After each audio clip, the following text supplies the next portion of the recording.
Hello, friends. I welcome you to another learning workshop. This one is part of our work relations series. And in our workshop today, we will look at some effective ways to deal with difficult colleagues, clients, and bosses. I'm sure most of us have been through at some point in time in our career, or maybe even present day time if you're watching this, having the experience of dealing with some very difficult people at work. So, in this workshop, what I bring to you today are some of the ways that you could effectively manage them and deal with them.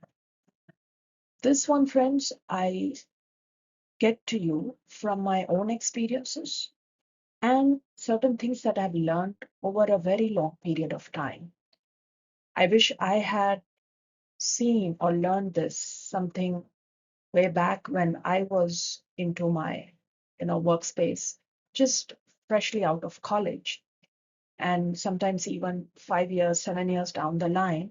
But I did ended up committing some real grave mistakes because I was not aware. So my intention here is to help you with some simple tips and very popular ways through which you could be able to manage and deal with those difficult times. Let's get started. First thing, if you ever find yourself dealing with a boss who's very unreasonable, unrealistic, the very first step that you could do or you could use is to understand the why behind the behavior of this person. This person can be that unrealistic client or your difficult boss or a colleague who's senior to you. And when you find yourself caught up in a given situation like this, understanding the why is where you put in an effort to understand what really is causing this person to behave in this particular way. Because one thing is there, friends, people tend to act based on their ego, and when their ego is threatened. So sometimes, if the way this person is perceiving you as a threat, you will find that this person will act very difficult with you. It will not be very easy to deal with them, and they will often misuse their authority because their ego is threatened. So, what would be a better way of dealing with such people? The very first thing is you understand what is really causing this behavior. Is it that I am perceived as a threat? And if so, what I could do? One way that you could really calm this difficult colleague, boss, or your client is by through your good manners and a polite response, which is not really about being a people pleaser or trying to suck up to your boss. However, it's about kind of melting your own attitude and approach.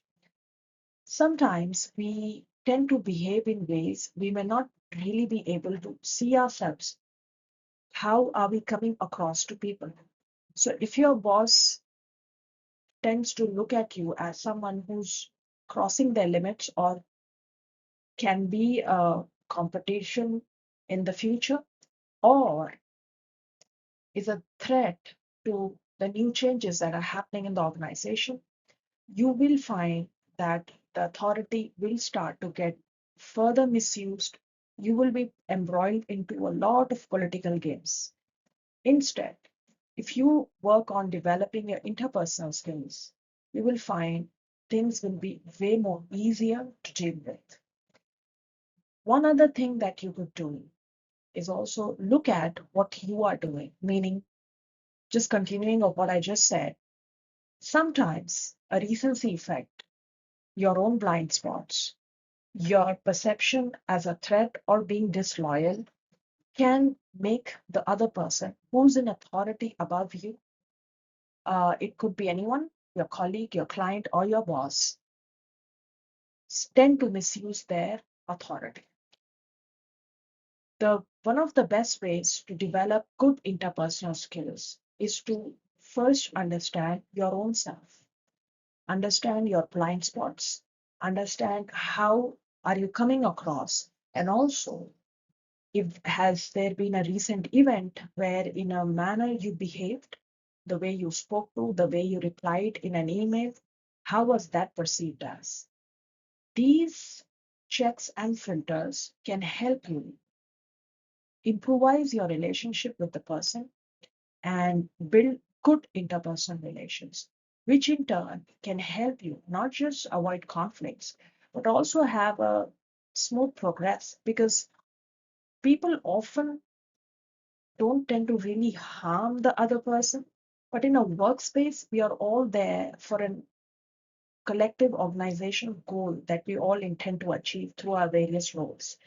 And when we have other members coming in and acting or being perceived as a threat, we either need to correct it or look for ways to really build on our interpersonal skills. This is one way of doing it. This method also applies to if you've ever been into situations where you are way more skilled than your boss, who may be senior to you, uh, or your colleagues or your client who are quite senior with their age and experience. However, you are way more knowledgeable and skilled than they are. This is also do not really go well with people. And oftentimes, when they sense the smart kid in the block or the smart person, they will often tend to misuse the authority than using it the right way, because we really have a dearth of leaders. We don't really have such good people who would actually are so humble enough that they would help. In those given cases, also, as long as you are not really at a position where your authority is limited and you want your career to progress, you need to use tact, you need to be a bit diplomatic, you need to use your interpersonal skills to make sure you don't land yourself in trouble. So practice that. Next, while we discuss all about being perceived as a threat, one thing you should also do, and this one is for yourself, is stand up for yourself. By this, I mean, at times when we come across people who may ill-treat us or bully us in various ways, sometimes even harass us. This very commonly happens with women folk. And I myself have been at the receiving end of it, where, for example, in a meeting, a male colleague or someone in the meeting address you as dear or honey. Listen, they're just trying to take liberties. In those given cases, regardless of your authority, you need to make sure you have your boundaries set.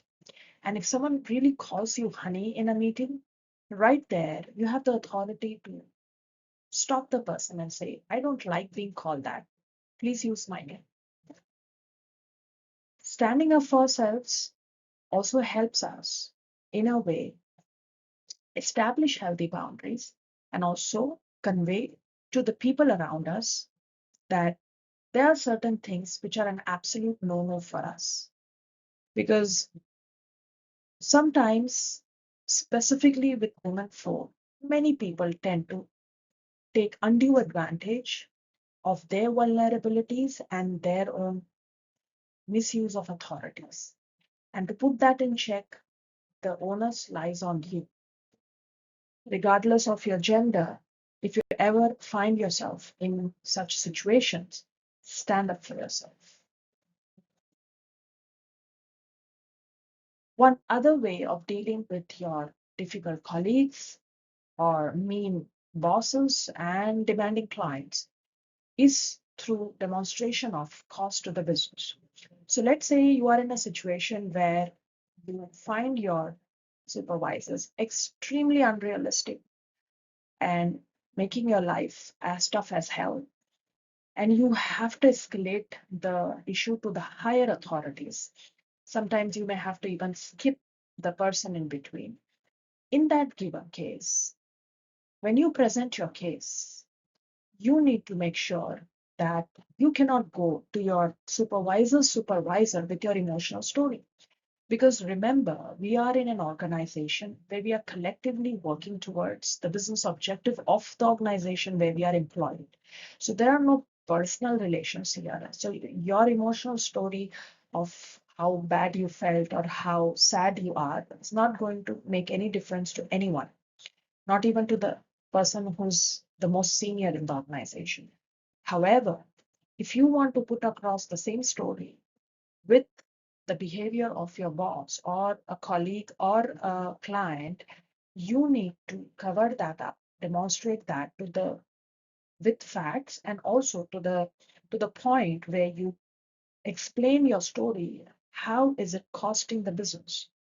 So, unethical uh, supervisor or somebody who's non-compliant, lacking work ethics, or is harassing people around, even including you, you have to make sure your case study or the case in point has to have facts. That's one. Second, it demonstrates how is it costing the business, both in the short term and in the long term. And when you put that through it, is only you will be successful in escalating and getting some amount of justice, so to say, and also voicing your concern. Without this, if you just reach out with your emotional stories, it's highly likely that you may see grave consequences of it instead of a solution. So think about it. Next, sometimes, regardless of all the methods that we may apply, we still find that it's very difficult to deal with this difficult boss, a colleague, or a demanding client. In that given case, I suggest seek help, seek external support, because sometimes we may not be able to see what a neutral external person can. So you can reach out to your trusted friends, advisor, mentor, a coach, or internally, if you have good colleagues who are your friends, your well wishers, you can even reach out to them who can give you a perspective on the same issue that you're going through. And you can see that from a different angle, and that can help you really respond the right way. Next, know your limitations. This is one of the hardest naked truth that we all need to be aware of. That in any given organization, and of unless we are the owner of it, each one of us have authority, but at the same time, we also have our own set of limitations. So when you find yourself being harassed, bullied by your colleagues or a bad boss or a demanding client, and you have tried ways to resolve it, but you don't really find a solution, you also need to take a good stock of how limited and what are your limitations. When you take stock of that, you understand that realistically to what extent a solution is possible, and this will guide you to make a better decision, both for now and also for your future. Because it may happen in an ideal workspace where the bosses are firing all the bad people. But in reality, friends, none of that really happens. So let's be realistic and let's be practical. Knowing our limitation will also help us understand whether or not it is better for us to stay back or to make a move. Same thing I would say, think about your career in regards to whatever decisions and the way you would want to respond to that difficult boss, a colleague, or a client. How will it play out? What will be the consequences, both in the short term and in the long term? So, when you really understand that end of it, you want to protect yourself, but at the same time, to what extent will you be able to do so? And what are your limitations? Both answers to this question, to these two questions, will help you decide whether or not you should stay back or you should make a move. Because we cannot change the whole organization. The only person that we are able to influence and make a change is ourselves. Finally, remember this. Every role has a given set of authority. No one is powerless. Regardless of whichever role you are in the entire hierarchy of an organization, you're not powerless, but your role has a limitation. Look inward before you act. By this, I mean every time you find yourself in difficult situations, dealing with difficult people, first pause and look inward as to how are you perceived as. Are you self-aware enough to understand what are your blind spots? If not, seek help. Protect yourself. You don't have to be a people pleaser or somebody who suck up to their bosses, but you need to also establish healthy boundaries and call out when somebody harasses you to use your authority and be firm and assertive. Finally, seek external support like that of a coach, a mentor, or a guide when you can't do everything on yourself and you feel you really need help. Be realistic, evaluate your limitations, think both short term, long term, and finally, don't punish yourself and suffer unnecessarily. When you feel it's not worth it, just move on because you deserve the best, and no one in the organization can really evaluate your worth. It's a Any organization is a collective. Uh, it's a place where we all are there collectively to achieve our organizational goals of the organization we are employed in. So there's nothing personal about it. If it's not working, it's easy to pack your bags and move on. Thank you.